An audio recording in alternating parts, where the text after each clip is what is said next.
Hey guys, welcome back to poly study. So guys, जो third semester के student थे तो उनके लिए बहुत ज़्यादा इंतजार कर रहे थे वो मैथमेटिक्स का, और चैप्टर आपका था जैकोबियन। ठीक है, तो जैकोबियन तक मैं आपको पूरा कॉन्सेप्ट जो टाइप था फर्स्ट जैकोबियन में जो आपकी एक्सरसाइज थी, तो उस एक्सरसाइज के मैंने आपको 4 क्वेश्चन कराए थे। ठीक है, बहुत अच्छे से समझाए भी थी। लेकिन आपके सामने यहाँ पर अब 5वां क्वेश्चन है और 5वें क्वेश्चन से ही हम स्टार्ट करने वाले हैं। और जो भी क्वेश्चंस यहाँ मैं आपको होमवर्क में दूँ, ठीक है, आप उसकी प्रैक्टिस करना है और उसका आंसर लाना है।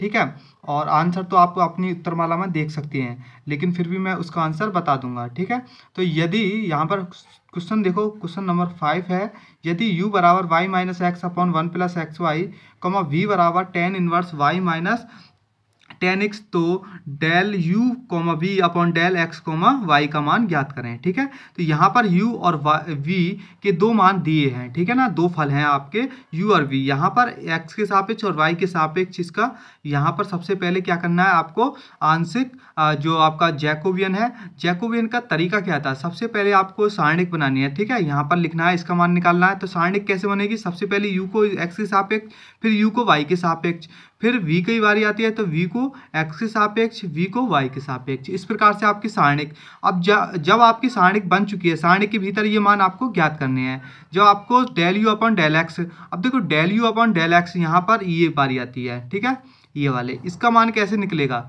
यहाँ पर सबसे पहले देखो जो आपका भागविधि वाला है आंशिक, जो आपका अवकलन निकालने का तरीका है वो ही यहाँ पर रखा है। तो 1+xy ज्यों का त्यों इसका अवकलन, ठीक है, ये ज्यों का त्यों इसका आंशिक अवकलन, ये इसका क्या कर देंगे वर्ग, 1+xy का स्क्वायर। ठीक है, अब इसका क्या होगा -1। ठीक है, इसका क्या होगा y। ठीक है, आपस में इन दोनों की मल्टीप्लाई कर दी और यहाँ पर ये आपके खोल दिए हैं। ठीक है, यहाँ पर क्या होगा -1 minus xy minus y square plus xy upon 1+xy का स्क्वायर। यहाँ पर क्या हो जाएगा, ये देखो ये जो कट रहा है, एक तो यहाँ से ये कट रहा है यहाँ पर। ठीक है, तो यहाँ पर कितना बचेगा, -1 कॉमन ले लेना, तो 1+y² अपॉन 1+xy का स्क्वायर। ये आपका मान आया है del u upon del x का। ठीक है, एक मान आपका आ चुका है। ठीक है, यहाँ पर देखो del u upon del x, अब बारी आती है del u upon del y की।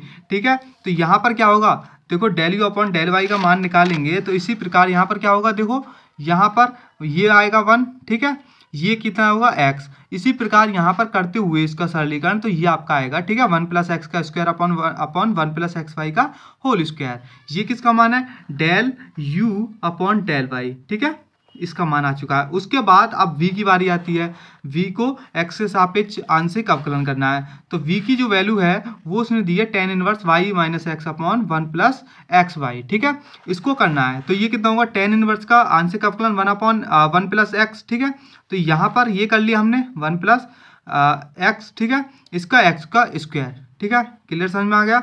अब उसके बाद यहाँ पर क्या करेंगे, देखो इसका दोबारा आंशिक अवकलन करेंगे, तो यहाँ पर कितना होगा, y minus x upon 1+xy। ठीक है, यहाँ पर ये केवल चिन्ह लगाया है, तो इसका होगा क्या, देखो ये इसकी इसमें मल्टीप्लाई। ठीक है, अब जब ये नीचे आ जाएगा ये ऊपर जाएगा। ठीक है, 1+xy का स्क्वायर, तो यहाँ पर कितना होगा, 1+xy का square plus y minus x. अब इसका कितना होगा आंशिक अवकलन, ये होगा -1+y का स्क्वायर अपॉन 1+xy का स्क्वायर। ये इससे कट जाएगा तो बचेगा कितना, ये माइनस में। ठीक है, तो ये आपका आएगा मान, देखो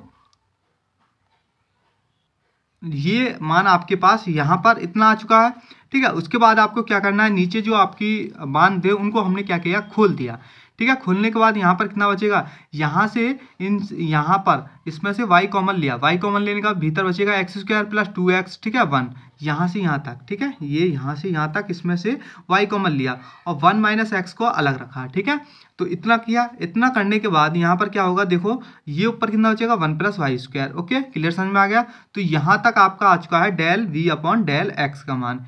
इसी प्रकार यहाँ पर क्या करना है, देखो ये आपके लिए थोड़ा सा होमवर्क है, यहाँ पर मैंने ये डायरेक्ट वैल्यू निकाली और ये रख दी है। ठीक है, इसी प्रकार तो यहाँ पर कितना होगा, 1+x का स्क्वायर अपॉन 1 माइनस xy का square plus y minus x, ठीक है, क्लियर। अब उसके बाद आपका जो सारणिक आपने बनाई थी, ठीक है, उस सारणिक में इन सभी के मान जो आपने निकाले हैं, ठीक है, उनको पुट करने हैं। तो पुट कर दिया, पहला del u upon del x का मान ये आ गया, del u upon del y का मान ये आपके सामने है, del v upon del x का मान ये है, del v upon del y का मान ये है, ठीक है। इनसे क्या करते हैं, देखो दोनों में यहाँ पर देखो ये इसमें भी है इसमें भी है, तो इससे क्या करें, ये वाला हमने कॉमन ले लिया, ठीक है। तो यहाँ पर बचेगा ये दोनों चीज, क्लियर, समझ में आ गया इतना। अब यहाँ पर देखो 1 प्लस एक्स वाई स्क्वायर, ठीक है, यहाँ इन दोनों में ये सेम था, ये कॉमन आ गया आपका। अब नीचे भी देखो ये दोनों सेम है दोनों के, ठीक है, यहाँ से भी हमने ये कॉमन ले लिया, ठीक है। तो यहाँ पर क्या बचेगा, ये वाला और ये वाला, ठीक है। यहाँ पर मैं जब हमने कॉमन लिया तो ये दोनों बचेंगे, नीचे से ये कॉमन लिया तो ये दोनों बचेंगे। अब यहाँ पर देखो ये चीज 1 प्लस वाई का स्क्वायर 1 प्लस वाई का स्क्वायर, ठीक है, ये दोनों सेम है, ठीक है। अब देखो 1 प्लस एक्स स्क्वायर और यहाँ पर 1 प्लस एक्स स्क्वायर, ये दोनों भी सेम है, ठीक है। तो हमने यहाँ पर लिख दिया है R1 क्या है, R2 के बराबर है। जब R1 R2 के बराबर आ जाता है तो यहाँ पर क्या होता है, आप लिख सकते हो, जब R1 R2 के बराबर है तो आप लिख सकते हो इसका जो सारणिक का मान आएगा वो 0 आएगा, ठीक है। दैट जब इसका मान 0 आएगा, इसमें मल्टीप्लाई करोगे तो 0 ही आपका आंसर आएगा। That is clear, okay. ये क्वेश्चन पूरा आपका कॉन्सेप्ट पूरा क्लियर हो चुका होगा। नेक्स्ट क्वेश्चन में आपको अच्छे से समझाता हूँ, ओके। अब ये क्वेश्चन है आपके सामने, छठा क्वेश्चन है। ये क्वेश्चन कह रहा है y1 का मान उसने दिया है cos x1, y2 का मान sin x1 into cos x2 तथा y3 का मान उसने दिया है sin x1 into sin x2 into cos x3। तो सिद्ध करें कि del u1 u2 u3 upon del x1 x2 x3 बराबर माइनस साइन की पावर 3 x1 साइन की power 2 x2 into sine x3। ये आपको सिद्ध करना है। सबसे पहले देखो इसको क्या करना है, इसके सापेक्ष, ठीक है, इसको फिर दोबारा इसके सापेक्ष, ठीक है। सबसे पहले सारणिक बनानी है, आपके सामने ये सारणिक बन चुकी है, क्लियर। इसके बाद क्या करना है, आपको इसका मान निकालना है, इसका मान निकालना है, इसका मान, ठीक है। यहाँ पर थोड़ा सा देखो del y1 upon del x का मान जो आएगा माइनस साइन x1, देखो यहाँ पर ये देखो इसका, तो cos x का क्या होता है साइन x माइनस के, तो यहाँ पर हमने लिख दिया है माइनस साइन x1, ठीक है। अब बारी आती है del y1 upon del x2, मतलब x2 के सापेक्ष करना है। तो यहाँ पर देखो आपका जो y1 का मान है इसमें x2 नहीं है, ठीक है, और x2 के सापेक्ष कर रहे हैं तो यहाँ पर क्या है 0 आ जाएगा। That is clear, okay. तो इसके बाद आपकी बारी आती है del y1 upon del x3, ठीक है। जब हम x3 की तो उसमें x3 भी नहीं है तो उसका मान क्या आएगा 0। इसी प्रकार क्या होगा, y2 की बारी आती है, y2 का जो मान है आपका वो है साइन x1 और cos x2। तो ये x1 के सापेक्ष करा रहा है तो साइन x का क्या होगा cos x होगा, ठीक है। और जो दूसरा जो पद है आपका cos x2 वो ज्यों का त्यों रहेगा, क्लियर।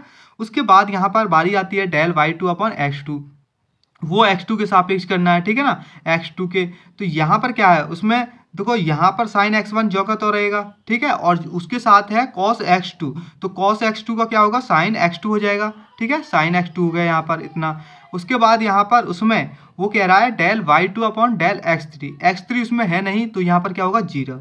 अब इसी प्रकार जो आपका y3 का मान दिया है उसमें और x1 के सापेक्ष है, ठीक है, उसमें y3 का जो मान है और x1 के सापेक्ष करना है तो साइन x1 है सबसे पहले, ठीक है। उसमें देखो यहाँ पर एक बार अच्छे से देख लो, यहाँ पर देखो साइन x1 है और x1 के सापेक्ष ही करना है तो यहाँ पर साइन x1 का क्या होगा cos x1, बाकी ये दोनों पॉइंट क्या होंगे जो के त्यों रखे रहेंगे, ठीक है। देखो बाकी जो के त्यों रखे हुए हैं ये sign x2 into cos x3। इसी प्रकार ये आपका आएगा, इसी प्रकार ये आएगा, ठीक है। आपस में यहाँ पर जब ये दो पॉइंट 0 हैं, अब ये इसको लेकर चलोगे माइनस साइन x1 को, ठीक है, माइनस साइन x1 को, अब ये दोनों बंद, ठीक है, इसकी मल्टीप्लाई इसमें करनी है। जब साइन की साइन में करेंगे साइन x1 का स्क्वायर, ठीक है, साइन x2 की करोगे तो साइन स्क्वायर x2, ठीक है, साइन यहाँ पर लगाना है साइन स्क्वायर x2, क्लियर। तो साइन स्क्वायर x2 आएगा। फिर उसके बाद यहाँ पर प्लस साइन, यहाँ पर है साइन 3, ठीक है, और यहाँ पर है एक केवल तो साइन x3 हो जाएगा, ठीक है, यहाँ पर क्लियर। तो यहाँ पर जब इसकी मल्टीप्लाई इसमें करोगे 0 में तो ये 0 आ जाएगी, ठीक है। अब यहाँ पर इसकी मल्टीप्लाई भीतर कर देना तो आपका आंसर कितना आएगा माइनस साइन की पावर 3 x1 इंटू साइन की power 2 into x2 sine x3। तो यही आपका छठे क्वेश्चन का आंसर है, ओके। अब देखो क्वेश्चन नंबर 7 है, ये आपके लिए होमवर्क है, स्वयं हल करना है आपको। और आंसर जो है मैं बता रहा हूँ, इसका answer r square sine theta आ रहा है, ठीक है, आर स्क्वायर साइन थीटा। तो इसका आंसर ये है और आपको स्वयं करना है। क्वेश्चन नंबर 8 का फर्स्ट देख लो, और ये कई बार परीक्षाओं में पूछा गया है। देखो जितनी बार मैंने यहाँ लिखा है इतना ये कम है आपके लिए, ठीक है, बहुत बार परीक्षाओं में पूछा गया है। तो आप देख सकते हो इस क्वेश्चन को लिखा हुआ है यहाँ पर, इतनी बार आया है और भी बार आया है ये क्वेश्चन परीक्षा में, तो कितना इंपॉर्टेंट है। हो सकता है यही क्वेश्चन सेम डिजिट के साथ आपके बोर्ड में मिले, ठीक है, तो आपको इसको अच्छे से समझना है। क्वेश्चन कह रहा है कि x बराबर r sine theta into cos phi, y बराबर r sine theta into sine phi, z बराबर आर कॉस थीटा। तो दिखाइए del x y z upon del r और कॉमा थीटा कॉमा फाइव बराबर आर स्क्वायर साइन थीटा, ये आपको सिद्ध करना है। सबसे पहले आपको सारणिक बनानी है, तो सारणिक आपने बना ली, ठीक है, तो सारणिक आपके सामने है, क्लियर। इस प्रकार से ही सारणिक बनेगी, सारणिक बनानी आप पर आ चुकी है। इसके बाद हमें यहाँ पर क्या करना है, देखो सबसे पहले डेल एक्स अपॉन आर का मान निकालना है, आर के सापेक्ष आंशिक अवकलन करना है। तो यहाँ पर क्या होगा, आर साइन थीटा है, ठीक है, आर के सापेक्ष कर रहे हैं तो आर का मान 1 होगा, तो बचेगा क्या, sign theta into cos theta, clear. उसके बाद एक्स को थीटा के सापेक्ष करना है, मतलब जहाँ थीटा है r sine theta into cos phi है एक्स बराबर, तो वहाँ पर आर और साइन थीटा जो है वहाँ पर, ठीक है, तो वहाँ पर मान कितना आएगा, देखो यहाँ पर आर और रह गया है, आप लगा लेना आर, ठीक है, तो आर इंटू साइन थीटा जो का साइन थीटा है यहाँ पर और साइन फाइव है, ठीक है, थीटा के सापेक्ष कर रहे हैं, तो यहाँ पर साइन थीटा कितना होगा, कॉस थीटा, इसको कॉस थीटा, देखो सॉरी यहाँ पर साइन थीटा ही रहेगा और यहाँ से आर लुप्त हो जाएगा, ये मैंने आपको गलत दिखा दिया है, del x upon del theta यहाँ पर लिखा हुआ है ये मान, ठीक है, r cos theta into cos phi हो जाएगा। अब उसके बाद फाइव के मान में चेंज करना है, तो यहाँ पर फाइव के मान में होगा चेंज, तो वहाँ पर फाइव किस में दिए, कॉस फाइव में, ठीक है, आर साइन थीटा जो का रहेगा, कॉस को कितने में करना है चेंज, माइनस साइन थीटा में हो जाएगा चेंज, ठीक है, जब हम आंशिक अवकलन करेंगे तो इतना आएगा। इसी प्रकार ये भी आएगा आपका sign theta into cos sine five, ये आएगा आपका जब वाई को थीटा के सापेक्ष करोगे, ठीक है, वाई को फिर फाइव के सापेक्ष करोगे तो ये मान आएगा आपके लिए। फिर जेड की बारी आती है, तो जेड बराबर आर कॉस थीटा दिया है, ठीक है, अब आर के सापेक्ष करें तो कॉस थीटा जो कहता रहेगा, इसी प्रकार ये माइनस आर साइन थीटा होगा, ये 0 आ जाएगा। अब इन वैल्यूज़ को क्या करना है आपको, सारणिक में पुट कर देना है, तो यहाँ पर हमने ये केवल सारणिक यहाँ पर मान लिख दिया है उसी के स्थान पर, क्लियर। अब इसके बाद क्या करना है, जब हमने ये मान लिख दिए हैं उसके बाद देखो यहाँ पर आपके सामने ये दिख रहा होगा, ठीक है, तो यहाँ पर आर, उसमें से क्या किया हमने, आर में से भीतर सभी में आर था तो आर इंटू आर दोनों में से कॉमन ले लिया। कॉमन लेने के बाद आपके सामने ये पूरी चीज़ जो कि तो यहाँ पर लिखी हुई है आपस में इनकी क्या कर लेते हैं, इसका मान निकाल लें। तो यहाँ पर इसकी बारी आती है सबसे पहले, तो इन दोनों की मल्टीप्लाई होगी 0, इसकी multiply sine square theta into cos phi, इसी प्रकार minus cos theta into cos phi, तो भीतर क्या होगा 0 minus sine theta into cos theta into cos phi, clear. फिर minus sine theta into sine phi, तो यहाँ पर कितना होगा, minus sine square theta into sine phi minus cos square theta into sine phi, ठीक है, इतना आ गया। अब आपस में इनकी मल्टीप्लाई कर लेते हैं, तो यहाँ पर कितना होगा आर स्क्वायर और ये बाहर रहेगा साइन की power 3 theta into cos square five plus cos square theta into cos square five into sine theta, plus यहाँ पर क्या होगा साइन की power 3 theta into sine square five plus cos square theta into sine square five into sine theta, clear. इसके बाद क्या करेंगे आपस में साइन की पावर 3 थीटा यहाँ से कॉमन लेंगे, तो भीतर क्या बचेगा cos square five plus sine square five. इसी प्रकार यहाँ से cos square theta into sine theta common लोगे तो cos square five plus sine square five भीतर रहेगा, इन दोनों का मान कितना होगा 1, तो यहाँ पर साइन की पावर 3 थीटा, ठीक है, साइन की पावर 3 थीटा और यहाँ पर cos square theta into sign theta ये बचेगा, ठीक है। अब इनमें से क्या करना है आपको, साइन थीटा कॉमन लोगे तो sign square theta plus cos square theta बचेगा यहाँ पर, ठीक है, तो यहाँ पर मान आ जाएगा आपका जो सिद्ध में r square sine theta proved हो चुका है, ठीक है। इस प्रकार से इसका मान आपके सामने आ चुका है। अब ये नेक्स्ट क्वेश्चन है जो आपका 8वां क्वेश्चन है, उसका सेकंड क्वेश्चन है, ये भी कई बार परीक्षा में पूछा गया है, ठीक है ना। ये देखो यहाँ पर लिखा हुआ है इतनी बार और भी बार ये जो क्वेश्चन है पूछा गया है परीक्षा में। तो जिस तरीके से सभी सवाल हमने जैकोबियन के निकाले हैं इसी तरीके से इसको भी निकालेंगे। सबसे पहले सारणिक बनाते हैं, तो सारणिक हमने बना ली है, तो सारणिक बनाने के बाद सबसे पहले उस सारणिक में डेल u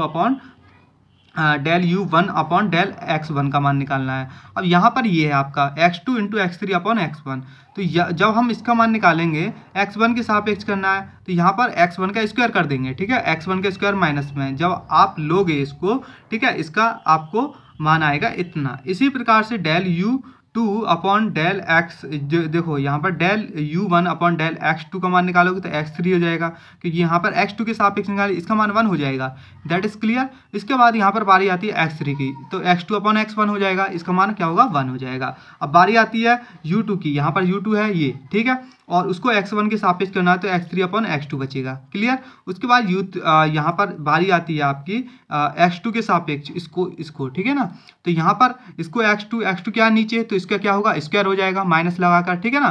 तो ये चीज़ आप समझ भी होंगे, ठीक है। 1/x का कर देख लेना आंशिक अवकलन, ठीक है, इतना ही आएगा। ठीक, तो यहाँ पर क्या होगा देखो, इसके बाद ये मान आएगा आपका x1/x2। अब u3 की बारी जब आएगी तो x2/x3 आएगा, x1/x3 आ जाएगा, ये आएगा माइनस x1 इंटू x2/x3 का स्क्वायर। क्लियर। अब इन वैल्यू को क्या करना है, सारणिक में रखते हैं। Okay, so guys in value को यहाँ पर हमने रख दिया है, ये ठीक है, इनकी वैल्यू यहाँ पर रख दी गई है। इसके बाद यहाँ पर देखो, यहाँ x1 है, यहाँ भी x1 है, यहाँ भी x1 है, तो हम यहाँ से क्या करते हैं, x1 का स्क्वायर कॉमन ले लेते हैं, ठीक है। उसके बाद यहाँ पर आपकी बारी है x2, तो यहाँ से x2 का स्क्वायर कॉमन हो जाएगा। इसके बाद यहाँ पर x3 है, x3 का स्क्वायर कॉमन ले लेते हैं। क्लियर। तो यहाँ पर क्या होगा, देखो यहाँ पर फिर भीतर क्या बचेगा, यहाँ भीतर आपका बचेगा x2 इंटू x3, ठीक है, और यहाँ बचेगा x2 इंटू x3, ठीक है। क्लियर। कैसे, यहाँ पर है एक x2, ठीक है, जब हम यहाँ से x2 का स्क्वायर कॉमन ले रहे हैं तो एक बार इसमें इसकी मल्टीप्लाई हो जाएगी, ठीक है। इसी प्रकार से यहाँ पर ये मान आपके आ जाएंगे। उसके बाद जब आपके ये मान आ चुके हैं, आप देखो यहाँ से x1 इंटू x2, ये देखो x1 इंटू x2, ये भी सेम है, ये भी सेम है, यहाँ से ये कॉमन ले लिया, फिर यहाँ से क्या होगा, ये वाला x1 x3 कॉमन ले लिया, उसके बाद x2 x3 कॉमन ले लिया, तो यहाँ पर ये बचेंगे, ठीक है, मान 1 माइनस के बचेगा, यहाँ पर ये 1 बचेगा, ये भी 1 बचेगा, यहाँ माइनस के 1, ये 1 पॉजिटिव, ठीक है, ये भी पॉजिटिव होगा, ये भी पॉजिटिव, ये भी पॉजिटिव। क्लियर। उसके बाद यहाँ पर देखो, इसका मान निकालना है आपको अलग, ये तो यहाँ पर आपके दोनों कट जाएंगे तो 1 हो जाएगा। अब देखो जब मान निकालोगे तो इसका मान कितना आएगा, 0 + 2 + 2, 2 और 2 कितने होते हैं, 4। तो यहाँ पर देखो ये आपका आंसर आ चुका है, ठीक है। तो 4 ही वो सिद्ध करा रहा था, ठीक है, आंसर में जैकोबियन का जो मान था उसका वो 4 ही आ रहा था, ठीक है। That is clear. तो यहाँ पर पूरा कॉन्सेप्ट देखो, यहाँ पर बोर्ड की परीक्षा में या तो पिछला वाला जो 8 का फर्स्ट क्वेश्चन था वो आ सकता है, जो भी मैंने यहाँ पर इंपॉर्टेंट क्वेश्चंस आपको बता दिए हैं कि ये इंपॉर्टेंट है, बोर्ड में आ सकता है, उसको ज़्यादा आपको ध्यान देना है, ठीक है, उसको ज़्यादा प्रैक्टिस करनी है बोर्ड के एग्जाम से समय से पहले, ठीक है। तो यहाँ पर आपके ये क्वेश्चन समाप्त हो चुके हैं, ठीक है। अगला क्वेश्चन और देखते हैं। अब देखो ये 8 का थर्ड पार्ट है, ये भी 2-3 बार पूछा गया है परीक्षा में, बहुत ईजी क्वेश्चन है ये, दो नंबर में आया होगा मेरे लिहाज से। ये x का मान दे रखा है, y का मान xy, ठीक है, इसका मान ये आपको ज्ञात करना है। तो आपको क्या करना है, सारणिक बनानी है। अब देखो यहाँ पर डेल x/डेल u का मान, ठीक है, ये है, तो यहाँ पर क्या होगा, u के सापेक्ष कर रहे हो आप, ठीक है, तो u का मान क्या होगा 1, तो बचेगा क्या 1 + v, ठीक है। उसके बाद डेल x को v के सापेक्ष करना है, तो यहाँ पर ये क्या होगा, 1 का मान कितना होगा, ठीक है, तो यहाँ पर u आएगा, ठीक है। उसके बाद यहाँ पर देखो, यहाँ इसको y को u के सापेक्ष करना है तो v आएगा, ठीक है। उसके बाद इसके सापेक्ष करना है v के सापेक्ष, तो 1 + u आएगा, आपस में मल्टीप्लाई कर देना, 1 + v into 1 + u minus uv, ठीक है। अब आपस में इन दोनों की मल्टीप्लाई करोगे, ठीक है, यहाँ से कटेगा uv से uv कट जाएगा, तो यहाँ पर कितना बचेगा 1 + u + v, ये आपका आंसर है, ठीक है। इसके बाद यहाँ पर नेक्स्ट क्वेश्चन है, क्वेश्चन नंबर 9, और ये वीडियो का लास्ट क्वेश्चन है, ठीक है। इसके बाद जो आपकी वीडियो आएगी वो अलग कॉन्सेप्ट पर है, तो अलग कॉन्सेप्ट के साथ अलग वीडियो आएगी और आपको अच्छे से बाकी के सवाल समझाए जाएंगे एक्सरसाइज के।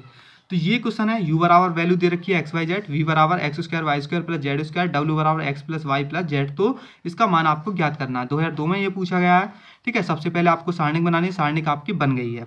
उसके बाद डेल u/डेल x का मान, डेल u/डेल x, ठीक है, तो यहाँ पर u का मान ये है, x के सापेक्ष तो yz आएगा, इसी प्रकार से ये xz, ये कितना आएगा xy, ये कितना आएगा 2x, ये कितना हो जाएगा यहाँ पर 2y, देखो यहाँ पर 2y हो जाएगा, इसी प्रकार से ये 2z होगा। इस प्रकार से ये यहाँ पर w की बारी आती है, तो ये भी 1, ये भी 1 और ये भी 1। यहाँ से हम क्या करते हैं, 2 को या बाद में कॉमन ले लेंगे, या सबसे पहले इसको क्या करने, ये वाली, ठीक है, R3 को यहाँ पर ले आते हैं, ठीक है, R1 पर, ठीक है, ट्रांसफॉर्मेशन कर लेते हैं। तो यहाँ पर हमने क्या किया, ये ऊपर पहुँच गई और ये इसको नीचे लिया है, ठीक है, दैट इज क्लियर। इसके बाद हम इसमें कुछ संक्रियाएं लगा लेते हैं जिससे कि आसानी होगी आपको इसको करने में। तो यहाँ पर ये C2 को C2, यहाँ पर ये C2 है, C2 test 2 C2 minus C3, ठीक है, C3 test 2 C3 minus C1, ये दोनों संक्रियाएं हमने यहाँ पर लगा दी हैं, ठीक है। इसके बाद क्या करना है, जब हमने ये संक्रियाएं लगा दी हैं, देखो संक्रिया लगाने के बाद अब क्या होगा आगे, देखो 2 भी कॉमन ले लेते हैं। जब हम 2 कॉमन लेते हैं, देखो ये माइनस कैसे आया, ये माइनस कैसे आया पता है आपको, यहाँ पर जब हमने ये चीज़ चेंज की, ठीक है, R1 को R3 के स्थान पर, ठीक है। तो यहाँ पर हमें चेंज करने के बाद माइनस लगाना होता है, ठीक है, क्लियर। तो जब हमने ये चीज़ ले ली और 2 कॉमन ले लिया तो यहाँ पर क्या बचेगा, ये चीज़। अब इसको क्या करते हैं, यहाँ पर देखो, यहाँ पर हमारी संक्रिया थी C2 को, ठीक है, C2 को C3 से घटाना है। जब हम C2 को C3 से घटाएंगे तो यहाँ पर 0 होगा। इसी प्रकार यहाँ पर ये भी 0 होगा। ये x है, ठीक है, यहाँ पर कितना होगा y माइनस एक्स, यहाँ कितना होगा, यहाँ पर देखो z माइनस वाई हो जाएगा, ठीक है। z में से y को घटाएंगे, z माइनस वाई, ये y z जो का तो रहेगा। अब यहाँ पर z x minus z y, यहाँ पर देखो जेड एक्स माइनस और जेड, यहाँ पर z x minus z y, ठीक है, इसको इसमें से घटाओगे। अब एक्स वाई है यहाँ पर ये, ठीक है, x y minus x z, इसको इसमें से घटाओगे, ठीक है। अब हमने ये घटा दिया है और जेड इसमें से बाहर कॉमन, ये हमने यहाँ से एक्स कॉमन, क्लियर। उसके बाद यहाँ पर हमने क्या किया, देखो ये 0 वाला पद है तो यहाँ से हम डायरेक्टली इसको कॉमन ले सकते हैं, ये भी 0 है यहाँ पर, ठीक है। तो 0 में किसी की मल्टीप्लाई करोगे तो 0 ही आएगा, ठीक है ना। y माइनस जेड, ये दोनों कॉमन ले लिए, ठीक है। कॉमन लेने के बाद यहाँ पर कितने बचेंगे, ये वैल्यूज, ठीक है। उसके बाद क्या करेंगे, आपस में इनकी मल्टीप्लाई करेंगे और यहाँ पर ये आपका मान आ जाएगा। ये जब आपका मान है किसका आया है ये, लेकिन वो पूछ किसका रहा है, वो पूछ रहा है del x comma y comma z upon del u comma v comma डब्लू, ठीक है, इसका मान पूछ रहा है। तो इसको क्या करते हैं, 1 अपॉन में इसको कर लेते हैं, इसका मान हमने निकाल लिया है। तो इसका मान क्या था, ये, ठीक है, इसका मान रख दिया तो आपका आंसर आ गया ये, ठीक है, दैट इज क्लियर, ठीक। सो गाइस, इसमें हमने क्वेश्चन जो आपके हैं यहाँ तक सीख चुके हैं, ठीक है। अब अगली वीडियो में अलग नए कॉन्सेप्ट के साथ जो आपकी एक्सरसाइज है उसके अलग क्वेश्चंस देखेंगे, ठीक है। सो गाइस, वीडियो को ज़्यादा से ज़्यादा शेयर करें, ओके। ऐसा ना समझिए कि आपका मैथमेटिक्स पूरा ना होगा, ये मेरी जिम्मेदारी है आपको मैथमेटिक्स 3rd सेमेस्टर की पूरी करानी, लेकिन आपका सपोर्ट चाहिए। वीडियो को ज़्यादा से ज़्यादा शेयर करें, लाइक करें, अगर कोई समस्या आप पूछ सकते हैं, ठीक है ना। सो गाइस, देखो जो वीडियो रुक जाती है, ऐसा होता है कि और भी सेमेस्टर है, 5th सेमेस्टर के स्टूडेंट हैं, उनके लिए भी टॉम की क्लास में रेगुलर ही दे रहा हूँ, ठीक है, और अच्छे से करा रहा हूँ विद न्यूमेरिकल्स। इस प्रकार से कोई भी यूट्यूब चैनल पर न्यूमेरिकल वगैरह इस तरीके से अच्छी थ्योरेटिकल तो आपको नहीं मिलेगा, तो इसलिए थोड़ा वीडियो रुक जाता है आपका भी 3rd सेमेस्टर वाले का, ठीक है। सो गाइस, ऐसा ना समझे कि वीडियो नहीं आएंगी, सिलेबस नहीं होगा, तो सिलेबस पूरा होगा। और वीडियो को ज़्यादा से ज़्यादा शेयर करें, ठीक है ना, सपोर्ट करें पूरी तरीके से, ठीक है। मिलते हैं आपसे नेक्स्ट वीडियो में, थैंक यू।